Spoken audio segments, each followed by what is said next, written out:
Hello everyone, आप सभी स्वस्थ होंगे, सुरक्षित होंगे। और आज हम अपने डेली करंट अफेयर के प्रीलिम बूस्टर प्रोग्राम में जो हमारे 27 और 28 तारीख के जो करंट अफेयर के इंपॉर्टेंट क्वेश्चंस रहे हैं उनको आपके साथ डिस्कस करेंगे। आइए बढ़ते हैं अपने पहले क्वेश्चन पे। देखिए, जो हमारा पहला क्वेश्चन है कि अभी किस बैंक ने पहली बार फॉरेन पोर्टफोलियो इन्वेस्टर को लाइसेंस दिया है भारत में जो है इन्वेस्टमेंट करने को, यानी एफपीआई में इन्वेस्टमेंट करने को। ठीक है, तो सबसे पहले हम देखेंगे कि एफपीआई क्या होता है। और आप बहुत बार ये सुनते होंगे एफपीआई, एफडीआई, है ना, कि मोदी जी कहते रहते हैं कि भारत में एफडीआई आई है, एफडीआई है। तो आखिर एफपीआई और एफडीआई इन दोनों में अंतर क्या होता है? देखिए, एफडीआई जो होता है वो जैसे कोई कंपनी जो भारत आएगी और भारत में अपने पहले फिजिकल एसेट बनाएगी। मतलब अब किसी को कोई कंपनी बनानी है तो पहले क्या करेगा, पहले एक फैक्ट्री बनाएगा। और फैक्ट्री, यानी ये फैक्ट्री क्या होगी, उसकी फिजिकल एसेट हुई, है ना। अब इसको बनाने के बाद फिर वो यहाँ क्या करेगा, रोजगार देगा। कुछ लोग यहाँ पर काम करेंगे, काम के बाद मान लीजिए मैन्युफैक्चरिंग करेगा, मैन्युफैक्चरिंग करने के बाद प्रचार प्रसार करेगा और फिर वो यहाँ पर इस तरह से एक कंपनी स्थापित होकर काम करेगा, है ना।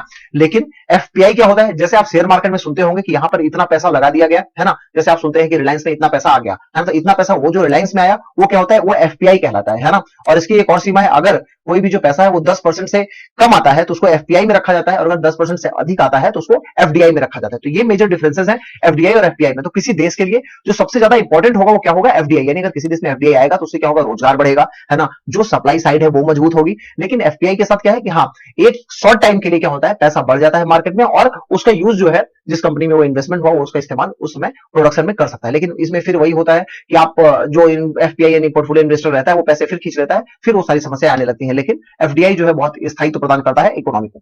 ठीक है, और अगर बात करें हम कोटक महिंद्रा बैंक की, इसका करेक्ट आंसर है कोटक महिंद्रा बैंक। तो कोटक महिंद्रा बैंक जो है भारत में पहली गैर वित्तीय कंपनी थी जिसे बाद में बैंक में कर दिया गया, यानी एक नॉन बैंकिंग फाइनेंशियल यूनिट थी। जैसे नॉन बैंकिंग का मतलब जो इंश्योरेंस करते हैं, ऐसी कंपनी थी, है ना, फाइनेंस करते हैं, इस तरह की कंपनी थी। लेकिन 2003 में क्या किया गया, इसको बैंक में परिवर्तित कर दिया गया। इसका मुख्यालय कहां पर है, यानी इसका हेडक्वार्टर है मुंबई महाराष्ट्र में, और इसके सीईओ है उदय कोटक। ठीक है, और इनकी जो टैगलाइन है, लेट्स मेक मनी सिंपल। बढ़ते हैं नेक्स्ट क्वेश्चन की ओर। हमारा जो नेक्स्ट क्वेश्चन है कि एशियन क्रिकेट काउंसिल ने 2021 में होने वाले जो एशिया कप था उसको कोविड-19 के कारण अब कब कराने का फैसला किया। इसका करेक्ट आंसर है 2023। देखिए, जो एशिया क्रिकेट टूर्नामेंट होता है उसमें ये सभी टीमें खेलती हैं, भारत, पाकिस्तान, श्रीलंका, बांग्लादेश, अफगानिस्तान और हांगकांग। मतलब एशिया की जो टीमें यही खेलती हैं। इसमें जब भारत और पाकिस्तान का मुकाबला होता है ये बहुत दिलचस्प होता है। ठीक है, बढ़ते हैं नेक्स्ट क्वेश्चन पर। जो हमारा नेक्स्ट क्वेश्चन है कि अभी जिन्हें सबसे पहला द्रोणाचार्य पुरस्कार मिला था उनका निधन हो गया। उन कोच का नाम क्या था? तो उनका नाम ओपी भारद्वाज था। इनका जो है अभी निधन हो गया, और ये पहले ऐसे व्यक्ति थे जिन्हें द्रोणाचार्य पुरस्कार मिला था। द्रोणाचार्य पुरस्कार जो शिक्षक होते हैं यानी जो गुरु होते हैं उनको मिलता है। ठीक है, बढ़ते हैं नेक्स्ट क्वेश्चन की ओर।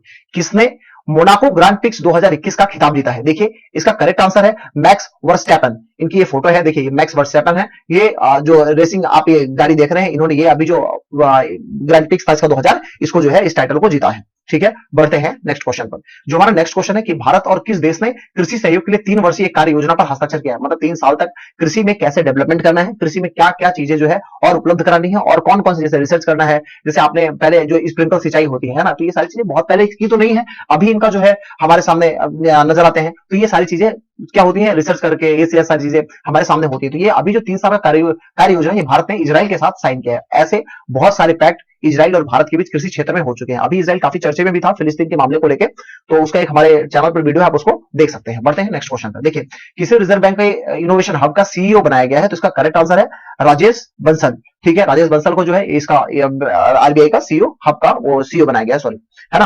किस राज्य सरकार ने घर पर कोविड-19 के जो रोगी हैं उनके इलाज के लिए संजीवनी परियोजना स्टार्ट की है? ये कार्य किया है हरियाणा सरकार ने। अभी 2 दिन पहले ये जो हमारी सीरीज थी करंट अफेयर की, उसमें हमने आपको एक और योजना के बारे में बात किया था। वो योजना कौन सी थी और किस राज्य सरकार ने इसको लागू की थी, है ना। तो ये बताइएगा और उसका उत्तर जो है आप कमेंट बॉक्स में दें। ठीक है, बढ़ते हैं नेक्स्ट क्वेश्चन की ओर कि अभी सीबीआई के जो डायरेक्टर है इनकी नियुक्ति की गई है। तो ये किसकी नियुक्ति की गई है? तो इसका जो करेक्ट आंसर है सुबोध कुमार जायसवाल। देखिए, सीबीआई जो है इसकी स्थापना Delhi special police establishment board के द्वारा 1946 में की गई, है ना। और इसका कार्य क्या है, जैसे कुछ कोई भ्रष्टाचार में लिप्त है या कोई ऐसा सामाजिक कृत्य हो गया, जैसे आप बार बार सुनते होंगे कि ये मामला सीबीआई को दिया जाए, ये मामला सीबीआई को दिया जाए, ऐसा आप सुनते रहे होंगे। जब ये हाथरस कांड हुआ तो उसमें भी ये हो रहा था कि ये मामला सीबीआई को दिया जाए। देखिए, इसका कारण यह है कि सीबीआई जब अपने हाथ में कोई केस लेती है तो इसका जो कन्विक्शन दर है वो लगभग 70% के आसपास है। इस वजह से इसको एक बहुत ही भरोसे वाली संस्था मानी जाती है। लेकिन कुछ राजनीतिक प्रयोगों के कारण इनको क्या कहा जाता है, इनको पपेट कहा जाता है गवर्नमेंट का, और बहुत सारी राज्य सरकारों ने सीबीआई को जो है मना कर रखा है अपने राज्य में इन्वेस्टिगेशन करने को। ठीक है, बढ़ते हैं नेक्स्ट क्वेश्चन की ओर। देखिए, किस कंट्री ने हैं अभी कॉप 21 को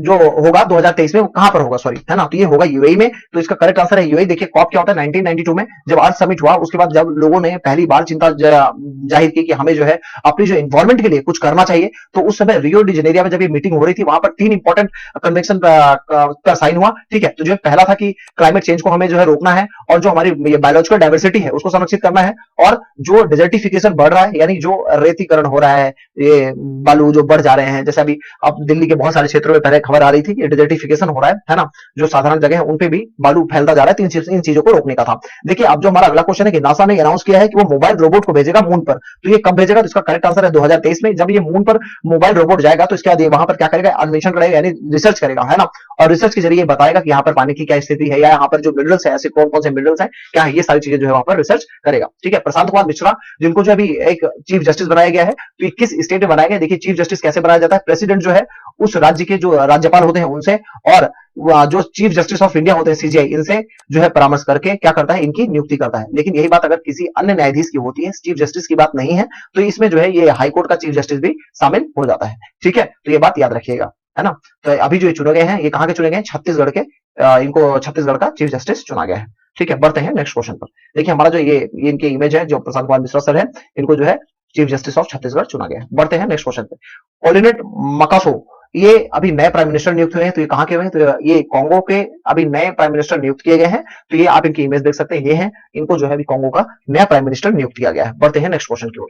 देखिए हमारा आज का जो सीरीज था यहीं तक था। तो आप सभी स्काईलार्क सिविल एकेडमी के साथ बने रहिए। कल हम 28 और 29 यानी सॉरी 29 तारीख की जो करंट अफेयर है उसको आपके साथ शेयर करेंगे, ठीक है। Thank you so much.